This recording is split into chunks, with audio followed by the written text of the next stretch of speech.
Hello and welcome to this episode of Hoopatheticals. This is an emergency podcast that we just recorded, Thom and myself, talking about the new Bucks trades, the Nets, and even the Suns. So if you're interested, this is definitely the one for you. It is an emergency pod, so I'm just throwing this together and then we're just going to upload it. So not a lot of editing, so hopefully you enjoy. All right, welcome Tom Nixon to this emergency episode of Hoopatheticals. I think today we are officially pretending that, like we usually pretend, we are sort of impartial with a leaning towards the Bucks. Today we're officially just ripping that Band-Aid off and just saying that we are officially Bucks fans and this is a Bucks-related podcast, all right? Absolutely. So if you're listening to this and you're like, I want to know what they think about the Harden trade and like potential there, that's going to get touched on. Yeah, but you're absolutely in the wrong place. If you want to know in-depth thoughts on DJ Wilson and how he's going to affect things, then you're in the right place. I just love as well, our listenership urgently requested this as soon as the trade talks began, and we've decided to give the fans what they want, and that's why we're here. So, before we get into anything, let's just kick it off with this. Tom, obviously the Bucks have made some big moves. Can I get what was your reaction when you saw the trades that had gone through? Just instant reaction. In one word, relief. I was really worried that we're going to miss the boat. I was really worried that we're going to not trade Bledsoe. I was just relieved that they, and even people who and we'll get into the criticisms later, but even the strongest criticisms, the very least you can say is, well, they at least got rid of Bledsoe and they've made some kind of moves. So I was just relieved. I mean, I actually think they're really good trades and we'll get into that, but relief. What about yourself? Oh, mate. So here's what I did. I read about it. I read about the Jrue one and then, a little shortly after that, the Bogdan Bogdanovich one. And I walked outside and my girlfriend and my sister were just hanging out outside and they were having another conversation. I pretended to be a part of it for about 30 seconds and then I just started talking about what this means for the Bucks' future. They couldn't care less, but that was my instant reaction. I couldn't keep it in. I could not keep it inside me. So they went back inside. I've been talking about it ever since. And we've just started recording halfway through that monologue. The soliloquy that is this conversation. I have to say, but I agree. Relief was definitely the right move and definitely positive. I think like yesterday it was kind of a blur after these trades came through because I looked at my computer and somehow I'd screen recorded 13 hours. That's a mistake I wouldn't usually make. But yesterday my brain was kind of scrambled and for some reason I was recording my own screen. So, but let's get into it. So, Tommy, obviously the big news overnight is that Jrue Holiday and Bogdan Bogdanovich have been picked up by the Bucks. Mm-hmm. Now, let's just break down the Jrue Holiday one first because that one happened first. So we lost. We gave up for Jrue Holiday, Eric Bledsoe, George Hill, 3 first-round picks. Yeah. There's also some pick swaps in there as well. I think there was 2. There was 2 pick swaps. Yeah. So more or less, let's just to break down the players though, before we get into sort of this like pick swap and stuff. So just a very brief thing. Jrue Holiday averaged about 20 points, about 7 assists, and about 1 2/3 steals a game. Count it. Bledsoe was 15 points a game, 5 assists per game, and almost a steal a game. George Hill, 9 points, 3 assists, and almost a steal as well. So that's what we gave up, plus some picks, obviously. Tell me your thoughts on this. How did you feel when you saw what we gave up and what we got? Yeah, I mean, I was just happy that we offloaded Bledsoe in what was actually a pretty decent trade. I see Jrue as like just in every way better than Bledsoe. He's better at defense. He's can make his own shot a lot cleaner. He's bigger and stronger, which I think will count for some. Not that we're a small team, but it doesn't hurt that he's bigger. I just think he's a more like relaxed point guard or shooting guard as well. I mean, he will play point for us. I feel like he doesn't have as much to prove, whereas Bledsoe always felt like he had a chip on his shoulder. I think for me in this trade, the biggest thing, and this is probably my whole kind of, I guess, thought at this time, is losing George Hill and how is that going to impact the culture and the bench as well. And I guess the Bogdan trade is also a part of this. But yeah, I think that George Hill was really underrated in what he brought to the team as far as like relaxing the team, his experience. Obviously, an incredible 3-point shooter, but like his age and just how he chilled everyone out and brought everyone together, I think was huge. And so I think that's the biggest loss for us. But I don't know. Like Jrue, I like that he's only 30. I think he's 30 this year or next year. So he's kind of like in that perfect age where he's played quite a few seasons. He's still got a couple there as well. I think he's the perfect replacement to Bledsoe. I just haven't seen him in heaps of like high stakes games, which will be probably his only downfall. You know what I mean? Like he hasn't obviously got playoff experience or anything like that. But those are my first thoughts.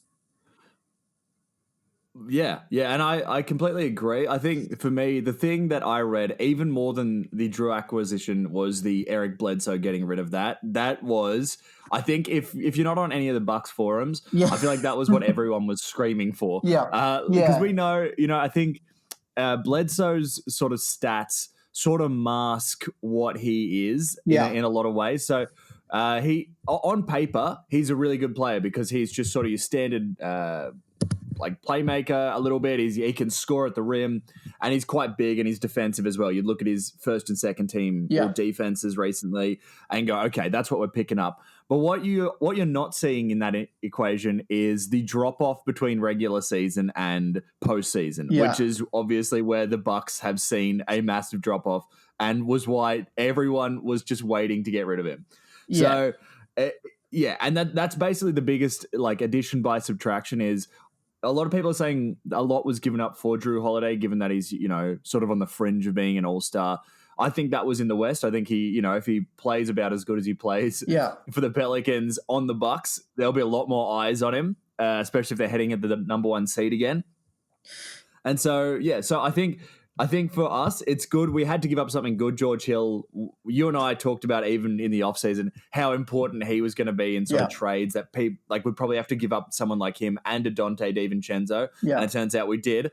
But I think what's really good about this is we know the Bucks going to be a really good defensive team now. He can replace Bledsoe at the offensive role. So, for example, if the Nets end up getting Harden, we'll be able to slap in on a Kyrie or a James Harden, which is someone you feel comfortable with. So that's really good. And I just think it's just exciting because it's really proving that the Bucks are really excited to properly win. We were already winning in the regular season. Now we're setting up to win in the postseason. Yeah, and I just think that he'll be just a bit more relaxed and fit better in that point guard role, like in the starting five. I always felt like Bledsoe just seemed out of place. And I don't know if that was like just his playing style or his attitude or whatever it was, but he never really seemed to like click offensively with the Bucks. And I feel like Jrue, I really think that he's a better fit for the team. I'd be really interested to see how he fits culturally with the team and kind of, with the mood and the attitude of the Bucks. I don't know much about it. I will confess that I don't know a lot about his kind of, the way he carries himself or anything like that, his work ethic or whatever. But just even stats wise, like he can easily get 15 to 20 points every game. Whereas Bledsoe, like as much as he averaged 15, like he was so hot and cold. Like I have all these memories of the last few seasons where he would just consistently just get 8 or 9 points and a couple of steals. And like, that was it. Like he just was such a liability for a starting five. And that's great if you're coming off the bench. But for someone who's paid so much to be in the starting five, it just wasn't worth it. Whereas Jrue, it's like, look, maybe he got that many points because he wasn't on a great team. I mean, that's a fair thing to say. But I think that he will show that he can fit in a, really competitive team and work well in it. Absolutely. And just like a final thing, we've talked about the DJ Wilson blank stare when he gets the ball. Bledsoe occasionally got those in the half court. Occasionally you'd see him staring and he just had no idea what to do with the ball. Yeah. And even just defensively as well. Like the amount of times I've just seen him get like just even though he's quick, like he get blown by or like even just overpowered. And it's like, oh, mate, I don't know. He just wasn't good enough. He's great on... And this is the problem. He looked great on bad teams, on not great teams. You know what I mean? So he's just a liability. So I'm happy that we offloaded him. I shed more tears over George Hill. I actually really like George Hill for so many reasons. So that does suck. But I guess you kind of need to cop that. If you're going to get someone like Jrue, who is, fringes of the all-star teams and should be, I think that he'll fit well. Totally. All right. Well, let's move into our next trade. Obviously, these happened quite close to each other. But the next one was to the Kings, which is that we have swapped out Dante DiVincenzo, Ersan Ilyasova, and DJ Wilson for Bogdan Bogdanovich and Justin James, who, I mean, I guess he's just technically just tacked on. So if we have a look at that, obviously the biggest loss for the Bucks here is Dante DiVincenzo. You and I both liked his upside. Yeah. But in return, getting someone like Bogdan, who is a legit three-point shooter, like he's absolutely legit. He's he's in that sort of Duncan Robinson range of just a sniper. You can feel comfortable even if there's almost a hand in his face. You can sort of feel happy that the shot might go in. Yeah. So that's really exciting for the Bucks. The problem is, I think people like Duncan Robinson and Tyler Hero and those types really work when there's a lot of motion in the offense, and then they just pop out of nowhere and they're completely open. Yeah. The Bucks, like, as much as I love the player's the exact right player. The Bucks are going to have to get some more motion in their offense if they want to get this guy really working. Yeah, I'm excited about the Bogdan trade. I was really sad to see Dante go, just because I felt like he was on a really good, kind of arc as far as improvements concerned. And I thought that he brought a lot to the team defensively, and his agility and quickness and whatever, and steals. With Bogdan, though, he's only improved. If you look at his points per game averages over the last 3 seasons, he's literally only gotten better. And so I think that he's the shooting guard we need. I think that he'll take a bit of pressure off Middleton as well, which I mean, Middleton's been performing really good. I'm actually a huge fan of his, but I guess Bogdan is replacing Wesley Matthews, and whilst that might be a defensive loss for us, I suppose, I think offensively it's a huge gain. Wesley Matthews' 3-point shot was just not that great. It was, I don't have the stats in front of me, but it was just I wasn't confident every time he put up a shot. I was just, actually, do you want to get that 3-point percent? Because I can see, so Bogdan's for last season, he was shooting at 37.2%. From 3. So this is where we find out Wesley Matthews is. Hold on, I've typed in Wesley Matthews, and I've got someone that's not a basketball player. Let's just have a look here. Yeah. Okay. Hold on. Sorry, mate. Here we go. All right. So 3-point percentage last year was 36.7. They reckon. Yeah. 36.4. So, yeah, I mean, that's not a huge difference. It didn't feel like that, though. It didn't feel like that. I didn't feel like whenever he got the shot, it was a sure thing. Also, I didn't like that he just went for 3-pointers. There was 2 games where he wasn't shooting threes. I'd be interested to see if they stretch Bogdan a little bit and try and get him to, I don't know, maybe do some mid-range as well. I don't know if that'll clash with Middleton's game, but I don't know. I don't want him to just be the spot-up 3-point shooter as much as he could fit, be that really well. I don't know. What do you think? I think he fits perfectly, because now we've got, I think it actually opens up Middleton a lot more, like what you were saying, but it gives Middleton more license to go into the mid-range, because we don't need Middleton to be the person out on the wing if Giannis gets caught ready to shoot all the time. He can be that guy still, but he can now fully embrace his mid-range game and then flick the ball out to Bogdan. So if they can stack it up on that side, so it's just Middleton and Bogdan, the help's just not going to be there. And Middleton's going to get a lot of good mid-range shots, and we know he loves that kind of shot. And it's going to help Bogdan out as well. I think Bogdan's going to get a lot of open shots this season, just given how much you're going to have to help off Middleton, off Giannis, and off Jrue. I think it's just, he's going to look really good this season. So I'm really excited. And I think also the 2 things that we get now are two people that you can throw the ball to in the clutch and feel confident that they can actually make the shot, which is something the Bucks did not have heading into this season. I could not agree with that statement more. Like so many times I remember giving the ball to Bledsoe or even Matthews and just feeling like, oh man, just hoping on a star that something was going to come of it. But, I look at Jrue and I look at Bogdan, I'm like, I have faith that they'd be able to create their own shot, which is something you can say more for Jrue than Bogdan, to be fair. But, I am also a little concerned. We did a little bit, clear out our bench to get these players. I'm not too concerned. Obviously, losing DJ Wilson, he's the barnacle on the back of, this team. I have absolutely no qualms with seeing him, bugger off to Sacramento for the foreseeable future. Ersan Ilyasova, I don't mind Ilyasova, to be honest. I thought that he was defensively pretty good, had a decent 3-point shot. He actually could get some nice, but he's a bit old, and I think that he'd seen his heyday. So I'm not too worried about seeing him off. And who else did we get rid of for Bogdan? Who was the third person?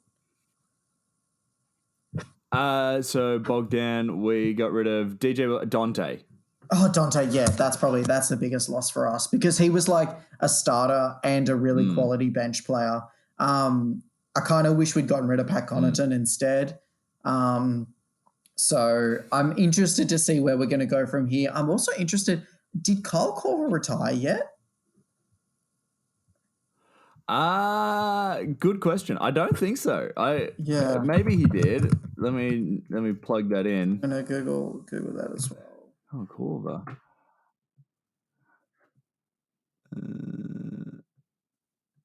No, I'm not seeing anything about it. Me neither. He might have, but yeah. We'll see. But he's at the tail end of his career anyway. But still, he didn't shoot too badly in the last season. So, all right. Well, let's head on to just a quick other topic. So, we've obviously cleared out the entire bench for the Bucks, plus a starter or two. So looking at sort of the team now, it's basically the starting five, which we know is now Jrue, Bogdan, Chris, Giannis, and Brook. And then on the bench still from last season, I believe we have Pat Connaughton. I'm just doing this off the top of my head. Pat Connaughton, Korver, Robin Lopez is opted out. Wesley Matthews is opted out. And I believe Thanasis Antetokounmpo is currently making our bench up. Wait, what? Of course, he's still on the squad. So he, in my opinion, I wanted to get to the biggest winners of the trade, and I guess I'm just going to do that. I would say probably the biggest winner of the whole trade is Thanasis Antetokounmpo, who's looking at probably about 10 minutes a game at this point. I don't hate that. I actually hope that because he brings so much energy, like both on the bench and actually playing. I don't hate him seeing more minutes. I kind of hope that it settles him down. I can see him averaging like 5 or 6 points a game off the bench. I can see that. He's super athletic. I can see him getting to the rim. I don't know if he's got a shot on him, but I don't think it matters. I don't know. I can definitely see that. I know we've still got Sterling Brown and Frank Mason III. Oh, true. Sorry. So I just Googled, had a look. Yeah. I don't actually hate Sterling Brown still in our team. I think he's a really underrated defender. And has a decent 3-point shot. Frank Mason III, yet to be seen whether he contributes, but he might see some off the bench point guard activity, I suppose.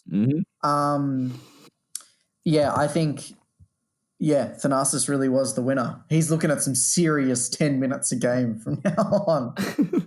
The thing that I've always been a bit disturbed by Thanasis though is he has absolutely no idea what to do on defense. Like it'll be someone will flick the ball to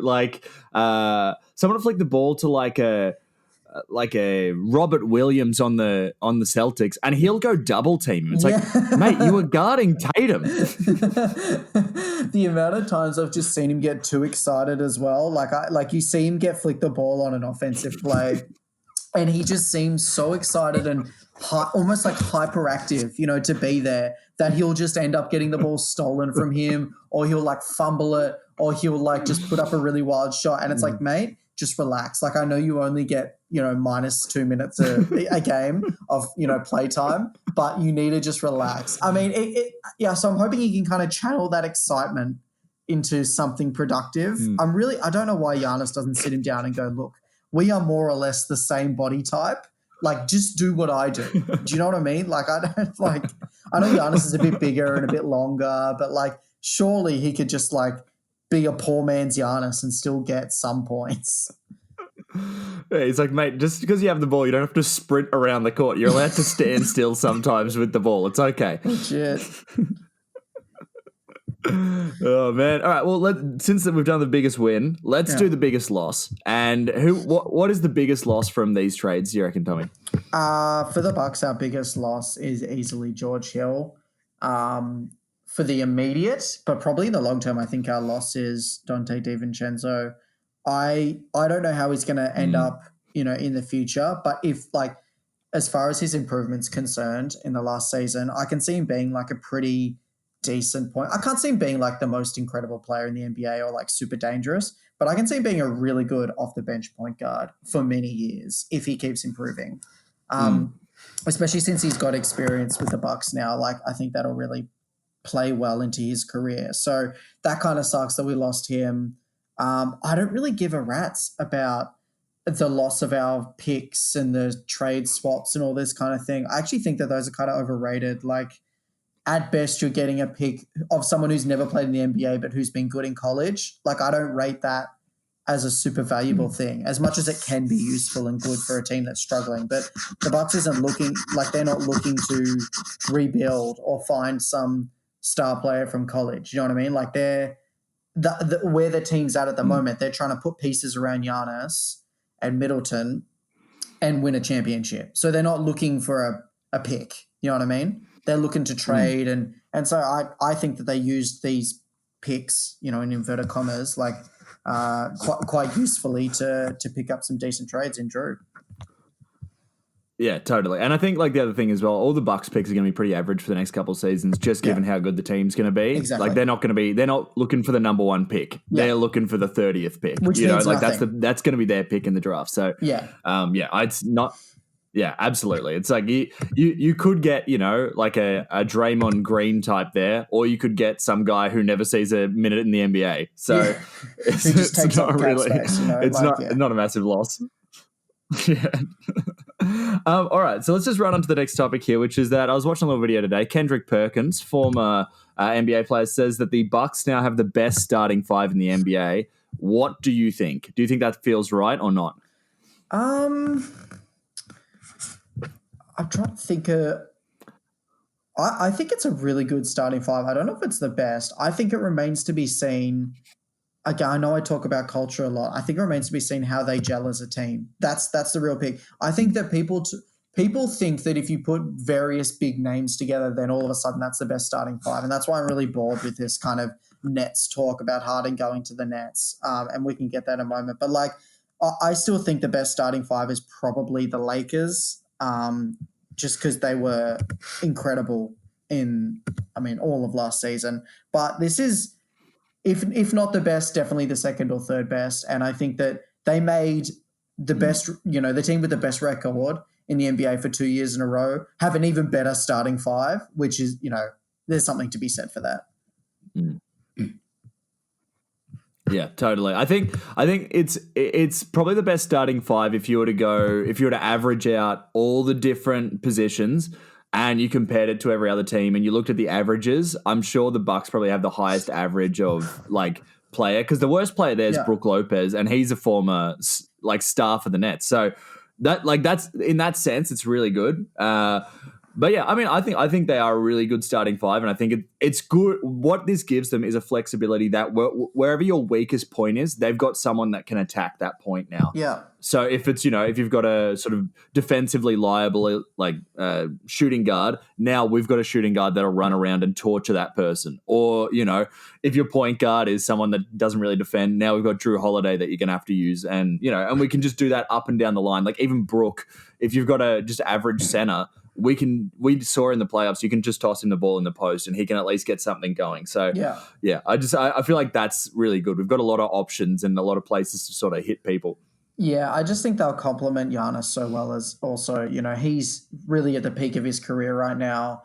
To like back-to-back MVPs, he can like just like walk onto the court, do nothing, and get 20 points. You know what I mean? Averaging just ridiculous numbers, and I think that like these additions will just make him feel like he doesn't have to win like single-handedly every single game. Like if I'm not worried now. If Giannis sits out a game, I'm like, oh, Jrue Holiday can totally, take control of a game with Chris Middleton. Like that seems like a really good duo now. Whereas before it was like, geez, I hope Bledsoe shows up and doesn't fumble, or doesn't just start taking threes. And people forget, like, do you remember Eric Bledsoe just taking multiple threes every time and it's just like, mate, you've never been a 3-point shooter. There are so many other options. What do you do? Whereas Jrue Holiday, legitimate 3-point like option. I'm not worried about that. He's got a little bit of mid-range there as well. And so I think that that'll make Giannis feel like, I can actually win in Milwaukee and, we're gonna go good in the postseason. Yeah. Absolutely. And now, Tommy, let's talk about your second team and a team that you said at the start of last season you thought they were going to make the playoffs, the Phoenix Suns. They have acquired, obviously, Chris Paul and dumped a couple of things over towards OKC. I know you're excited about this. Are you seeing playoffs for this team? I am seeing, look, I don't think they'll get much past the 8th seed, in fairness, as much as I really do love them and I'm super excited. The West is still obviously hotly contested, those 8 seeds. But, mate, I don't know. Chris Paul, like, he's had a great season. I think he'll be perfect. And if he does exactly what he did with OKC last season with the Suns, that plus Devin Booker equals I'm buying a Booker jersey. You know what I mean? Like, I'm so excited. So I'm really keen to like watch how they go this season. I think they're going to be really entertaining, and it won't just look like the Devin Booker show anymore, which as much as that was a fun show to watch, he'll actually have someone to work with now.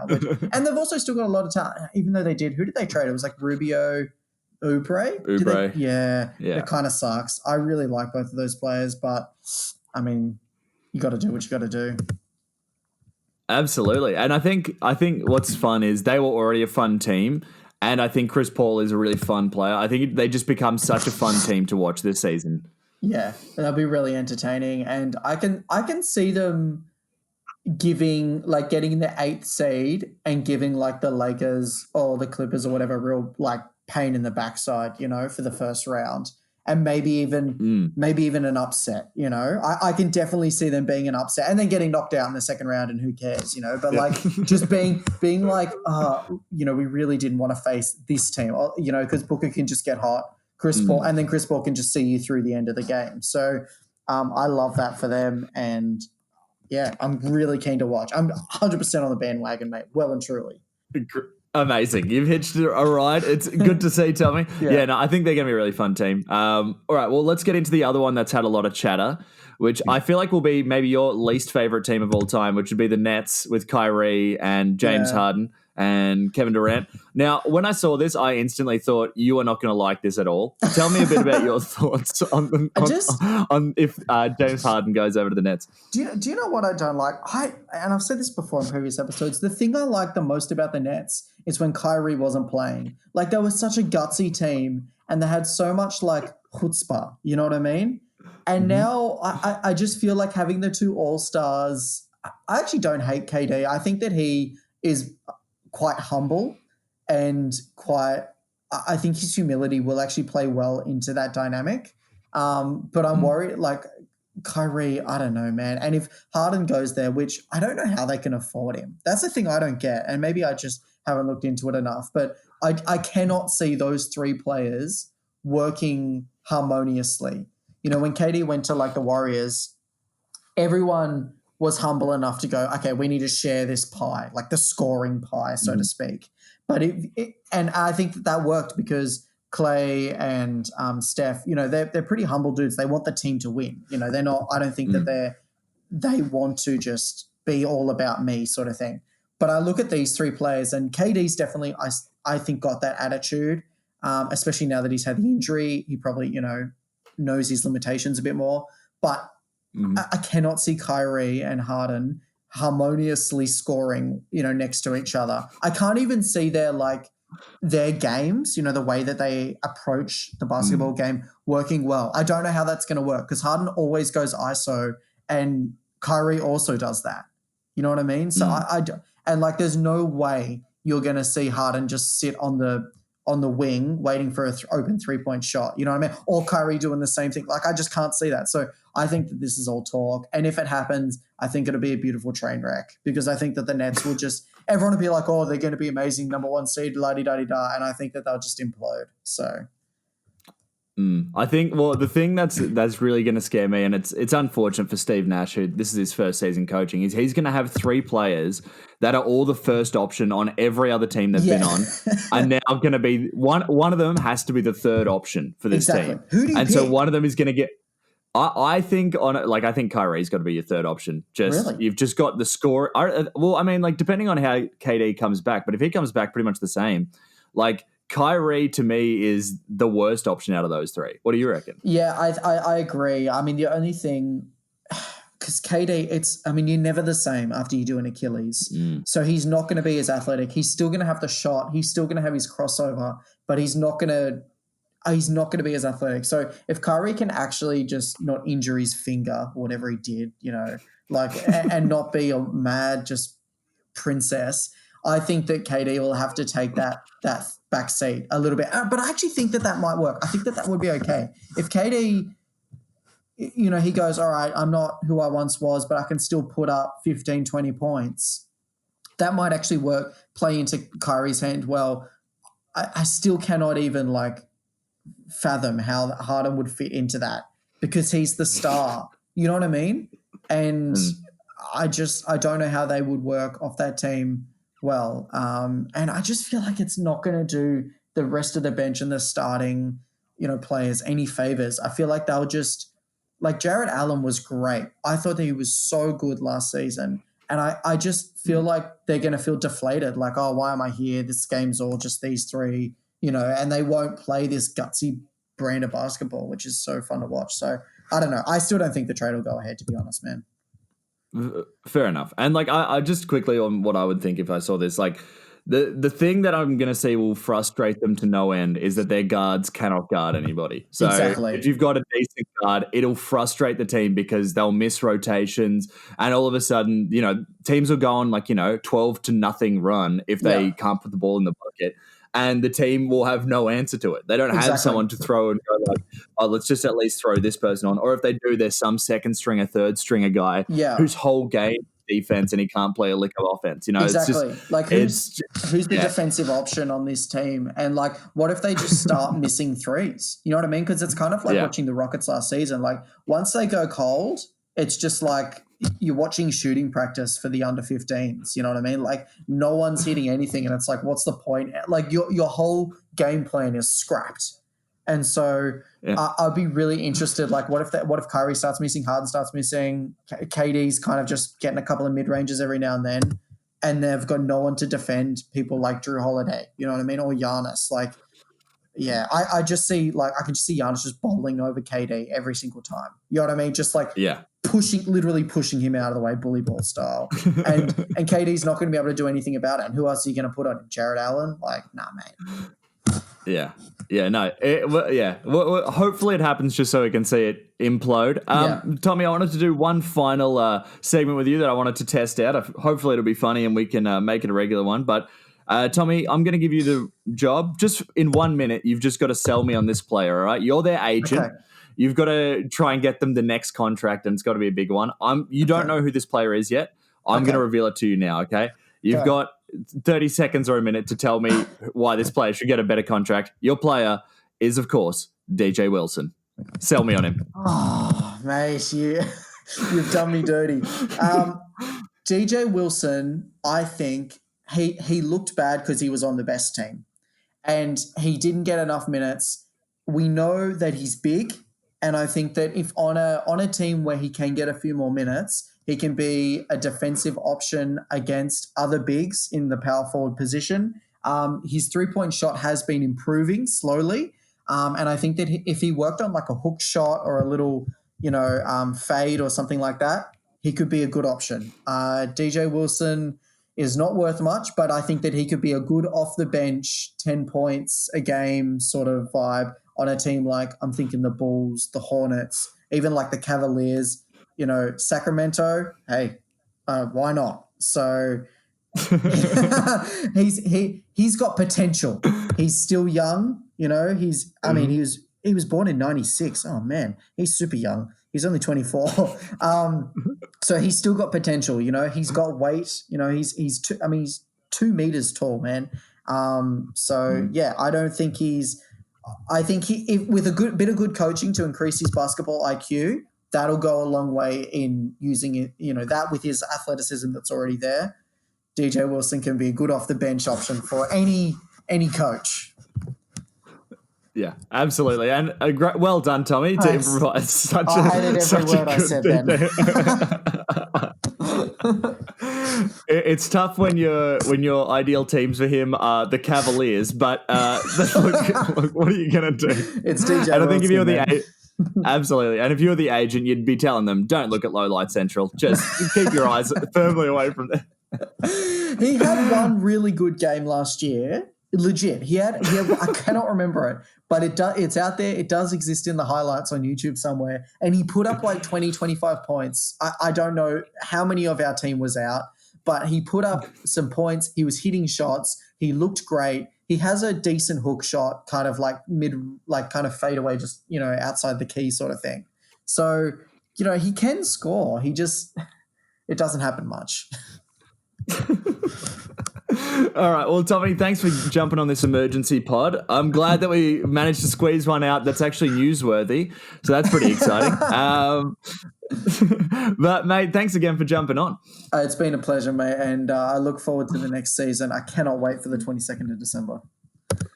Yeah, same. All right. Well, see you, mate. Peace.